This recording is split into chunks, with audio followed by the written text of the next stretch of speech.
మార్పు మార్పు అంటే ఏ పాటు మారుతుందో అనుకున్నా కానీ మన రైతుల రాత గీతీర్ల మారుతుందని అస్సలు అనుకోలేదోల్లా.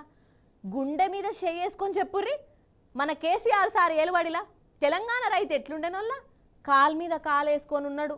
రందులు రప్పలు లేకుండా నవ్వుమోకంతో ఉండేది. యాళ్లకు రైతు బంధు పడేది, యాళ్లకు వడ్లు కొనేది, గిట్టుబాటు రేట్ వచ్చేది. కానీ ఇప్పుడు అంతా ఉల్టా పల్టా అయింది. రైతన్న కండ్ల పొంట నీళ్లు పెట్టుకుంటా రోడ్డెక్కవలసి వచ్చింది. అగో అగో 5 నెలలనే మన రైతు బతుకు ఏ తీర్ల మారిందో చూడు.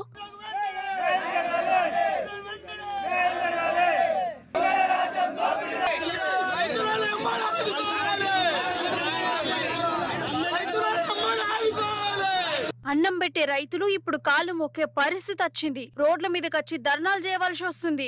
కండ్ల పొంట నీళ్లు పెట్టుకుంటుర్రు, ట్యాంకర్లెక్కి నిరసనలు చేస్తుర్రు. కష్టపడి పండించిన పంటను కడుపు మండి గోగిట్ల కాలబెట్టుకుంటుర్రు. ఇగనన్న సర్కార్ మొద్దు నిద్రకెళ్ళి లేతదని వడ్లు ముంగటేసుకొని కండ్లల్లో వత్తుడే పెట్టుకొని ఎదురు చూస్తురు. అయినాటుకెళ్ళి ఉయ్యి లేదు కుయ్యి లేదు. ఈడ ఆడ అని కాదొల్లా, తెలంగాణ అంతటి ఇప్పుడు ఇదే పరిస్థితి వచ్చింది. రైతులు ప్రభుత్వం మీద మరలబడుతుర్రు. అరే ఓ దిక్కు వానలే పడే వడ్లు తడిసిపాయే, మళ్ళా వానాకాలం కూడా రావట్టే, మరి వడ్లు కొనాలా అద్దా? ఊహో, అసలు రైతులను దేకినోడే లేడోల్లా. పాపం కష్టపడి పండించిన ధాన్యం గిట్లా తడిసిపోతుంటే ఎవ్వరికన్నా ఏమనిపిస్తుంది? ఎంత కాలమని కాపాడతారు, ఎన్నొద్దులని కావాలంటారు. ఎంత లుక్సాన్ చెప్పురి వీళ్లకు. జర వడ్లు కొనురి సార్లు, ఎండకు ఎండుతున్నాయి, వానకు దడుస్తున్నాయి అని ఎంత ముత్తుకున్నా ఇంటనే ఇంటలేరోల్లా. అందుకే సూషి రైతులు రోడ్ల మీదకి వచ్చి ఒక ఇట్లా ధర్నాలు చేసిరు, వడ్ల బత్తాలతోని నిరసనలు చేసిరు. రైతుల వడ్లను వెంటనే కొనుగోలు చేయాలని మలకపేట రైతు మొత్తం కూడా ఇక్కడ బస్టాండ్లో కూర్చోవడం జరిగింది. ఈ ప్రభుత్వం వెంటనే రైతులను ఆదుకొని ఈ వడ్లను కొని ఆదుకోవాలని ఇప్పటికీ 2 నెలలు అవుతుంది.